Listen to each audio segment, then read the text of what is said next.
Well, good morning, good morning, good morning. We are going to be in Numbers chapter 32 today, so if you want to go ahead and turn there. If I haven't met you yet, my name is Eric Bowling. I'm part of the teaching team here at Village Church, and it's a privilege to be able to share with you today from God's Word. As we get ready to dive into Numbers 32, just a kind of a reminder of where we are and what we've been working through. If you've been with us for a while, you know we've been going through the book of Numbers, and we're looking at the nation of Israel, and we're looking at them from the standpoint of what do we learn from them as they, quite frankly, have moments of really following God and moments where they really blow it. And we're asking ourselves, how do we look at our own lives and hearts and minds, and how do we find repentance? How do we find where we can become restored back to a right relationship with God?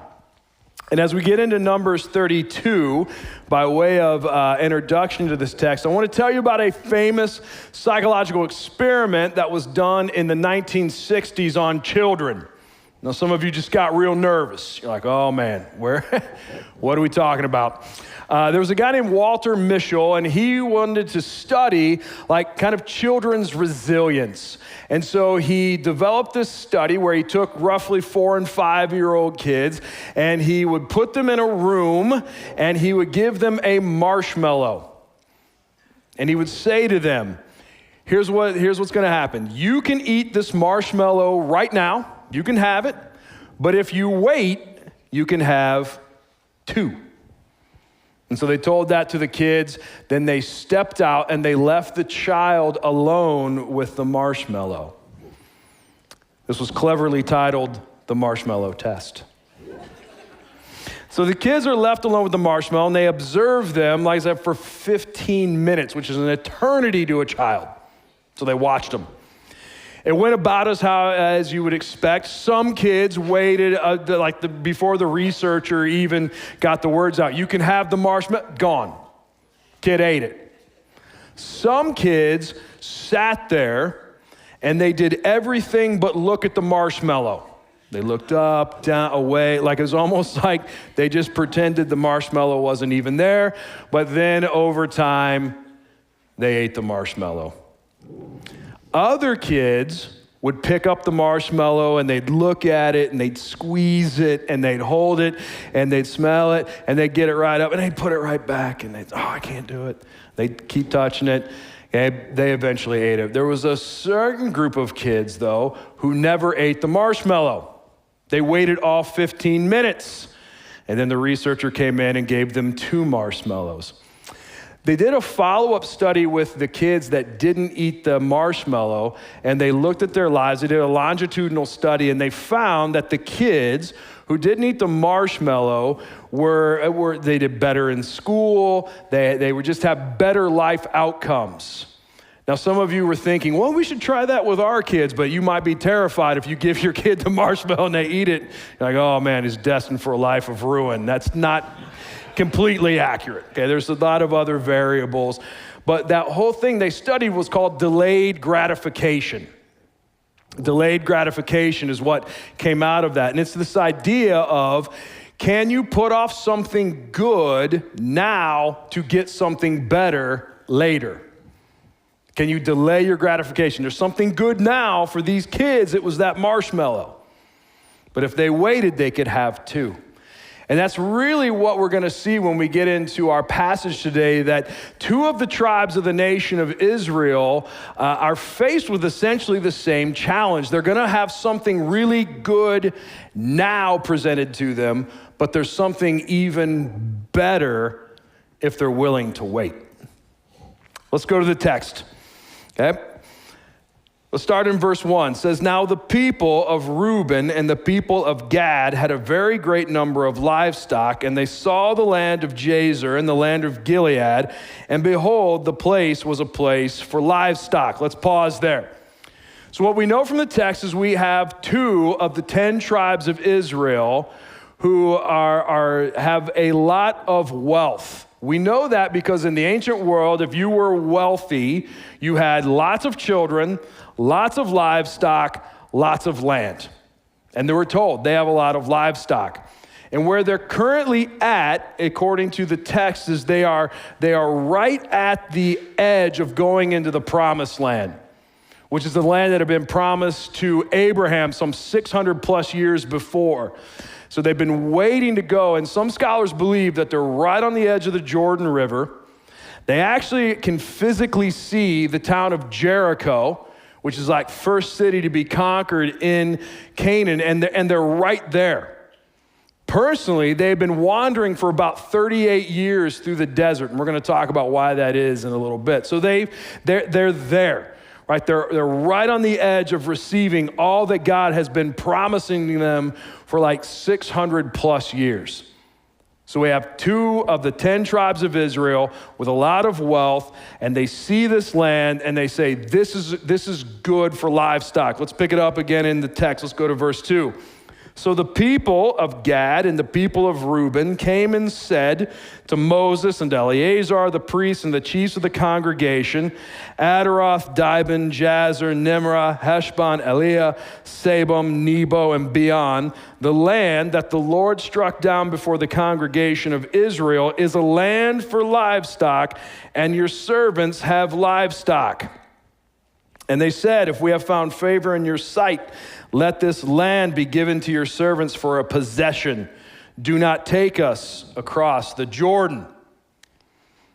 Now, when we first read this sounds like a pretty reasonable request, doesn't it?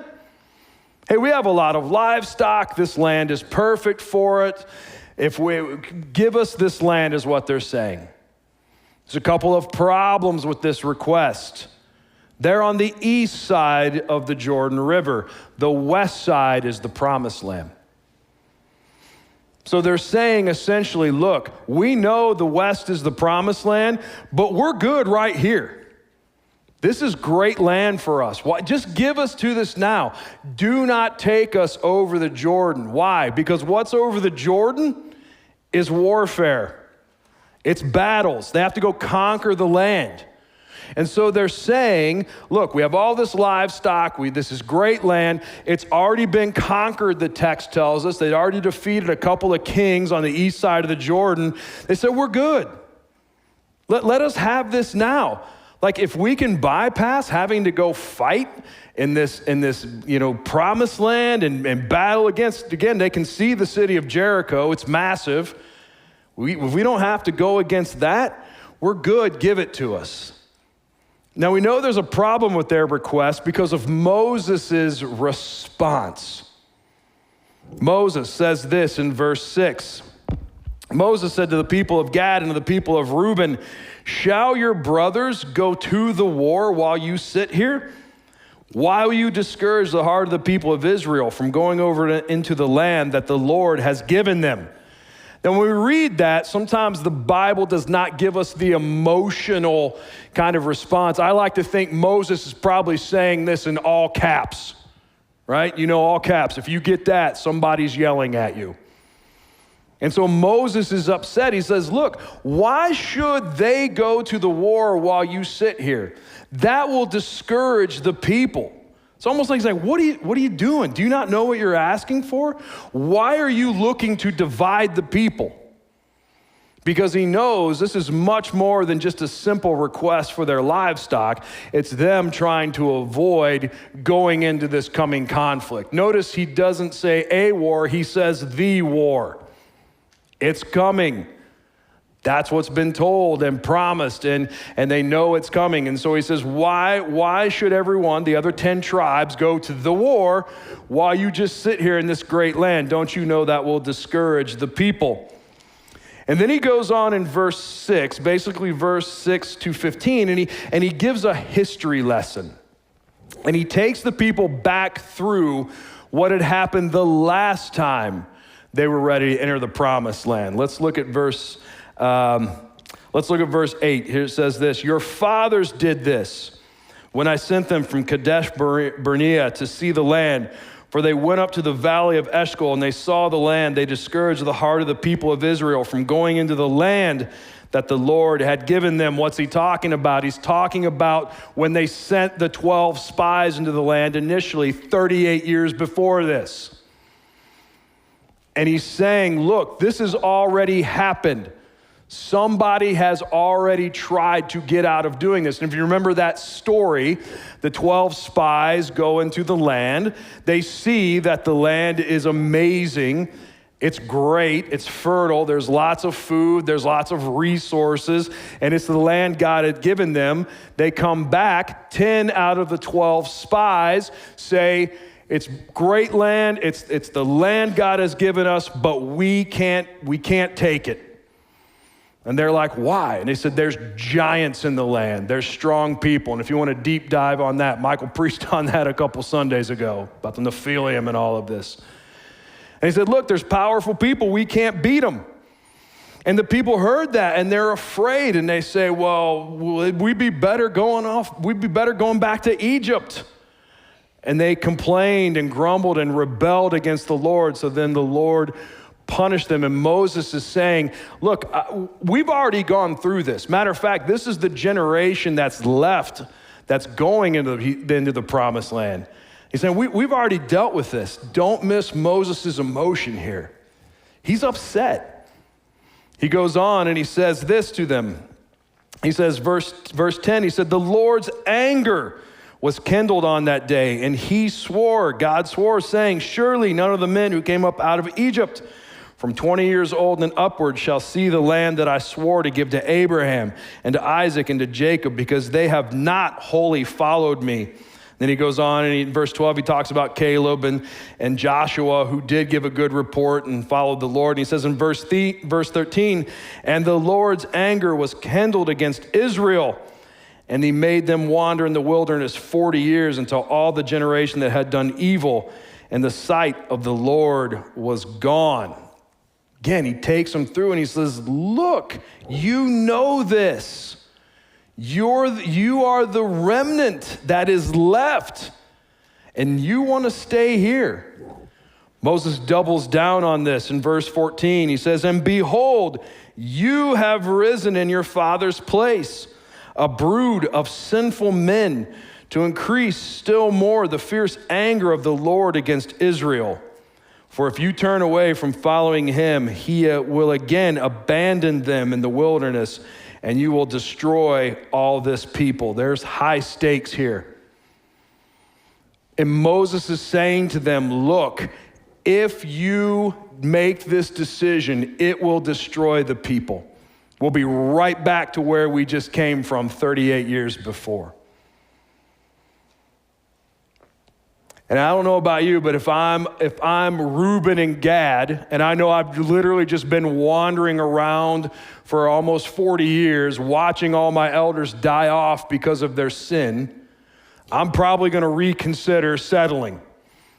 And probably say, like, you're right, Moses, we're good. We'll go with you. If I'm Moses, I don't know. We've seen Moses pray before about people like being killed. This is tense. I don't want us to miss that. This is a tense exchange right here. And so the people have asked for this land. Moses has basically said, look, last time this happened, it was awful. It went bad for us. Why are you trying to destroy the nation? It's fascinating, the response of Reuben and Gad, because they actually come up with a compromise. They come up with this kind of plan to really get both. Because remember, Moses wants to keep the nation together, all 12 tribes. They know they have to go to the war in Canaan. He doesn't want to leave two tribes behind, separate. So they come up with a compromise. Listen to their compromise. Verse 16 says, then they came near to him and said, we will build sheepfolds here for our livestock and cities for our little ones. That order is interesting because they say, let us basically build farms for our livestock. Oh, and our kids too can have some cities. Notice that. They're so focused on what they have that they put their livestock ahead of their children. And they go on to say this, verse 17, but we will take up arms, ready to go before the people of Israel until we have brought them to their place. And our little ones shall live in fortified cities because of the inhabitants of the land. We will not return to our homes until each of the people of Israel has gained his inheritance. Verse 19, for we will not inherit with them the other side of the Jordan and beyond, because our inheritance has come to us on this side of the Jordan to the east. So the compromise is, let us have that. We'll send our soldiers to go to war. We'll go fight into the promised land. We'll do that, but we're still going to be on the east. Notice they say to their land. They're already just drawing a distinction between themselves and the other tribes. They can inherit their land. We'll take this land. Now, it's amazing to me in the text, if you've been with us for a while, you know Moses, if he has any flaw, he's a very kind of reactive leader, let's just say that. We've seen him before react pretty strongly to people. And again, this is an emotional, highly charged kind of situation. We almost expect Moses to just pronounce a judgment, a righteous judgment in God's place, and Reuben and Gad are gone, but he doesn't. His response is interesting. Look what he says in verse 20. So Moses said to them, if you will do this, if you will take up arms to go, notice this phrase because it's going to repeat often, before the Lord for the war, and every armed man of you will pass over the Jordan before the Lord until he has driven out his enemies from before him, and the land is subdued before the Lord. Then after that you shall return and be free of obligation to the Lord and to Israel, and this land shall be your possession before the Lord. Notice how many times Moses says, okay, you're going to commit to send your men to go fight in this war in Canaan. You're not just committing to me, Moses, the leader, or to Israel, the nation. You're committing before the Lord that you're going to do this. Like there's a heaviness to this request. There's some weight to this. He's saying, look, you're going to commit to sending your men to go fight in this war anyway. Now, I don't know if Moses is thinking he's trying to get them to really think through their decision or not. We won't read too much into the text, but he's definitely making it very, very clear that if they go do this, they're doing this before the Lord. And notice, he's asking them to stay until the work is done. You'll see that. The land is subdued. The people are driven out. Like, you can't just half-heartedly commit. He's asking for a full commitment. And he's saying, if you will fully commit to this, to sending your men to fighting in Canaan, then you can go back and you can possess the land east of the Jordan. He's going to again double down in verse 23, but if you will not do so, behold, you have sinned against the Lord, and be sure your sin will find you out. So he raises the stakes. He said, look, not only are you going to do this before the Lord, if you don't, you are sinning, and your sin will find you out. And we've read through the book of Numbers. There is multiple tangible examples where the people sinned, and literally thousands of them were killed immediately through plagues and all other types of issues. And so Moses is saying, look, if you're going to commit to it, it is a full, 100% wholehearted commitment. And if you don't follow through, then the punishment for you is going to be sin.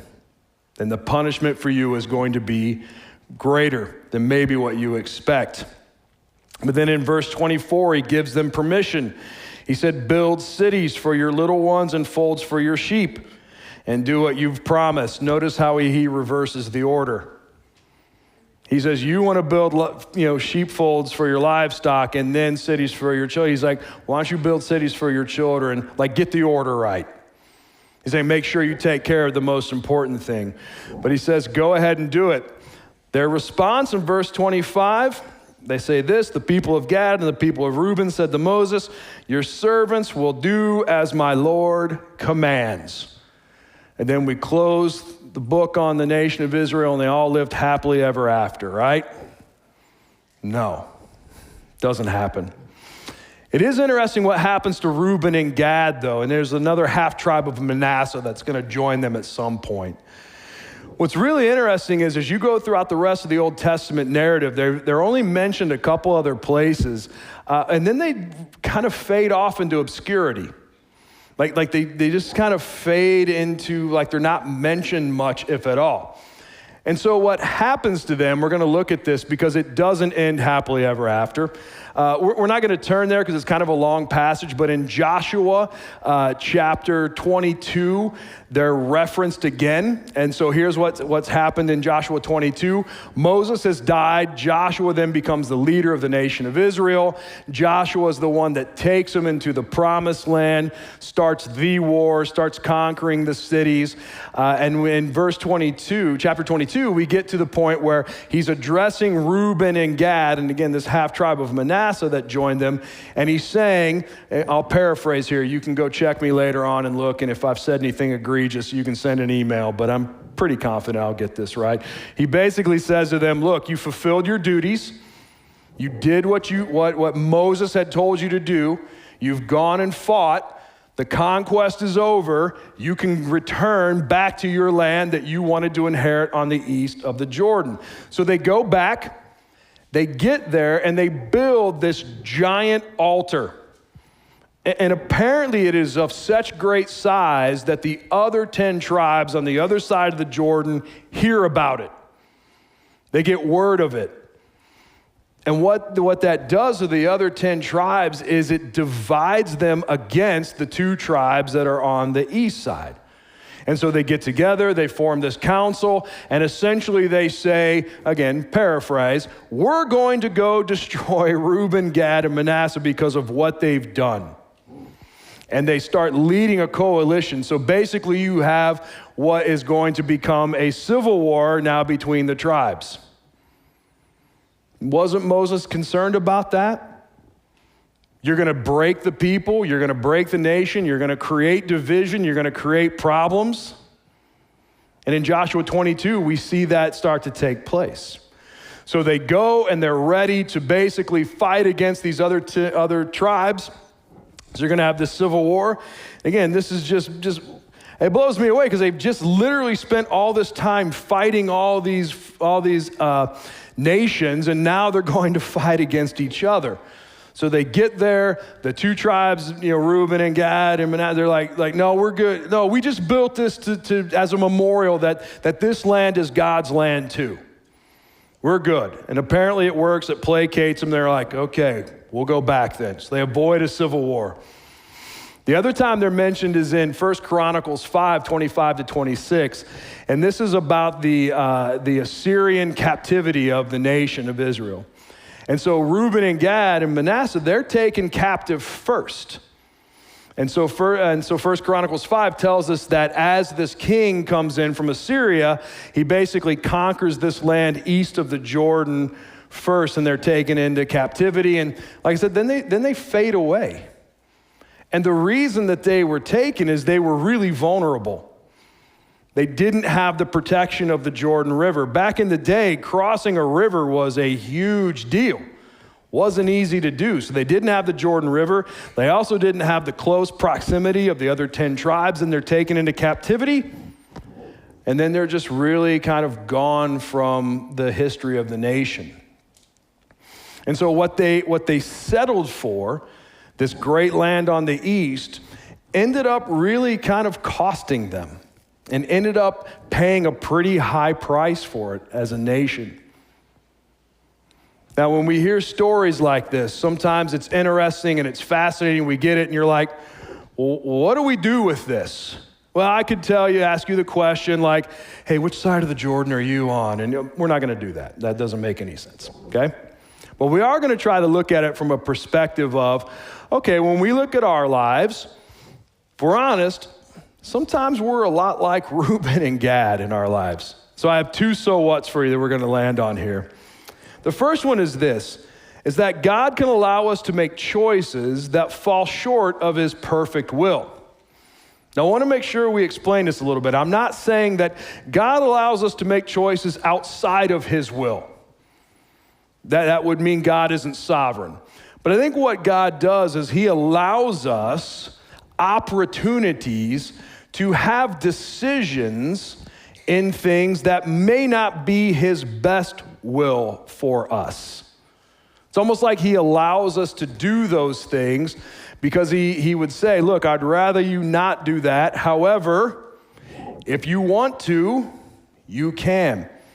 Another way to think of this is we often settle for the visible and temporary instead of trusting God for the internal and unseen. Just like Reuben and Gad, right? They could see this great land right in front of them. Here it is. It's perfect for livestock. We got a lot of livestock. This is what we want. This is what we need. Whereas God's like, no. The promised land is to the west. That's what you really should be waiting for. And they're like, no, we're good. And Moses, through God's permission, lets them settle there. And I'm sure if we were sitting having a cup of coffee and I said to you, hey, have you ever settled for anything in your life that you knew really maybe wasn't the best, but it was visible, it was seen, it was comfort, it was probably all of us could answer yes to that question. I'll tell you a story from just my own life, my own faith journey. When I was a young man, which clearly I'm not anymore, when I was young, I'd received my master's degree in counseling psychology. I was a licensed mental health counselor in the great Hoosier state of Indiana, and I was all of like 27 years old, right? Had a lot of life experience. And I remember I thought, you know what I want to do? I want to go into private practice counseling. That seemed to be the best career move I could make. And I remember talking to my wife about that, and I remember she was hesitant. We had 2 little kids. She was there. We were in a great place, actually. I was working at a great spot. We were happy there. They were taking, but I had this career aspiration. I'm going to go do this. So I remember talking to her, and like I said, she's hesitant, and I kind of had to talk her into it. If you've been married, you know what I'm talking about. I said, no, I think it's going to be good. I think it's going to be great. And here's the thing. It was good. What I was going to or what I wanted to go to, that was great. That wasn't the problem. Just like the land really isn't the problem. It's the attitude, and it's the motive, and it's the heart. And so I remember going through this, and I remember I had this opportunity, and I was like, I'm going to take it because it looked really good, and it sounded good, and it was a great career step. And I talked to my pastor at the time. I said, I've got this opportunity. And he said, I don't think you should take it. He goes, I don't know if your heart is right. And I got mad at him. But I'm a Christian, so I didn't express that to him face to face. I got upset. I was like, whoa. I was like, I don't want to hear that. It's like, I'm going to do it anyway. That was my hard attitude. And again, the problem isn't the job. The problem is me. So I moved my wife and our 2 little kids. We moved from Wabash, Indiana, back to Winona Lake, Indiana, where we were from. We moved in with my in-laws, and we're living in their basement for 6 months. And we're trying to get this thing going. And I knew I was being, I was like, man, I don't know. This is uncomfortable. I appreciate my in-laws so much for letting us live there. Can you imagine moving in with like 2 little wild little boys, and all of a sudden we're there? Some funny stories from that. I'm not going to tell them this morning, but I'll tell you sometime. I remember just like eating dinner with my wife's parents, just the 3 of us. My wife is out. I mean, it was great. But I sat down with my very first person in this newly minted therapist position. And I remember thinking, what have I done? What have I done? And it hit me. It's like, well, God allowed me to do that. See, he could have stopped me at any point, right? He could have done probably innumerable things to stop me from making that, but he allowed me to make that decision. Which leads me to my second so what, which is this. it says this, that before I get to, let me say this. God doesn't force us to obey, right? He invites us to trust. Because again, God could force us to obey. He could make us robots. But he allows us to trust him. And he provides these opportunities for us to develop that trust. Why? Because he loves us. He cares for us. He wants us to trust him, and he invites us into that as opposed to just forcing us into that. And second, so what is this? God uses imperfect decisions for his purposes. So here's the reality. Even though you and I mess things up, even though you and I make decisions where our hearts aren't right, or we settle for something that isn't right, or we take the easy path, God uses that for his purposes. If we look at the eastern tribes, they lived on the edge. God still worked through them. So even though Reuben and Gad and that half tribe of Manasseh, even though they made the decision that wasn't the best, God still used it. Why? Because that land became part of the promised land. And it didn't catch God by surprise. He wasn't shocked by that. Why? Because he's sovereign. He knows, he understands, he gets it. And even though we make these imperfect decisions, or we have the wrong motives, and like I said before, we settle, God still uses that. For my own story, again, I took the marshmallow, right? Went right and took that job. I remember thinking, what have I done? God put together something that really, for over 22 years of my life, was what I would consider my life career and calling. Because as I was counseling, I realized pretty quick, I probably wasn't working great with people that were older than me. Now, I'm old now, clearly. No hair, gray hair guy. I was young then. I had hair. I looked pretty good. And I'd talk to these older people, and I'd say, well, here's some life advice for you. And they'd be like, that's nice. Why don't you go get some battle scars, then come back and talk to us? And that's fair. I get it, right? And so I realized I really fell into counseling teenagers, and I loved it. I loved it. And so I started working with teenagers, and I realized, man, this is great. I found them to be incredibly honest. They would just tell you the truth. Sometimes it's like too much truth, right? They'd be like, why'd you wear that shirt? Like, that's not what we're talking about, okay? I like this shirt. But I found I really like counseling teenagers, and I fell into that as kind of my niche. And I was like, man, this is great. This is great. And then I started thinking, yeah, I really want to be around them even more. Because when you're a therapist, right, you can't really walk up to people and be like, hey, Bill, how's the depression? You can't do that. Now, kids would talk to me all the time. We lived in a little small town, too.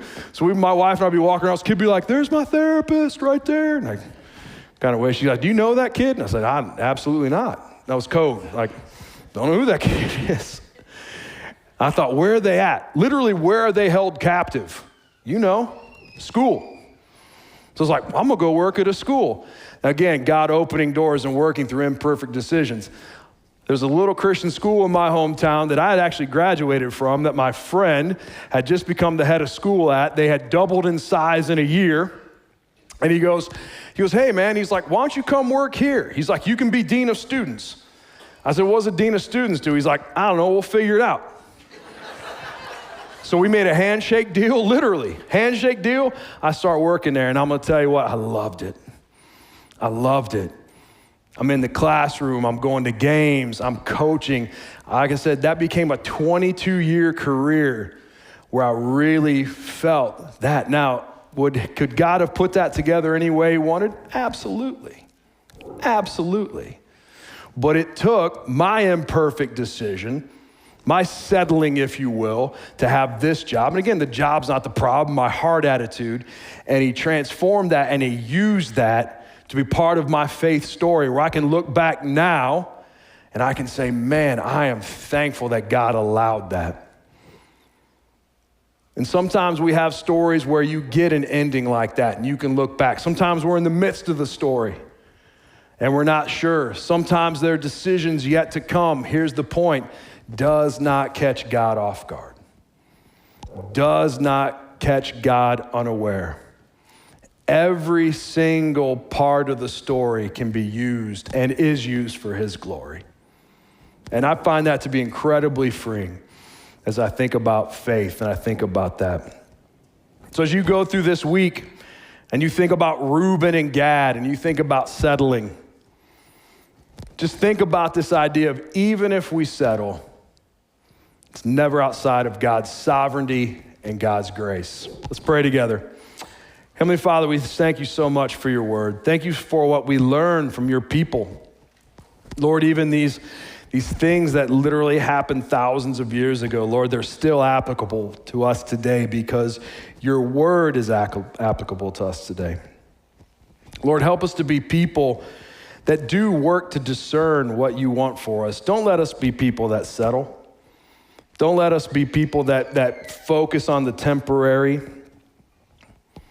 that we miss the eternal, we miss the greater blessing, Lord. Well, Lord, even if we do, we know that you still are sovereign, you still love us, you still have grace for us. Thank you for those gifts. Lord, thank you for the opportunity to hear from your word and to share in this experience together. In praise in your name, amen.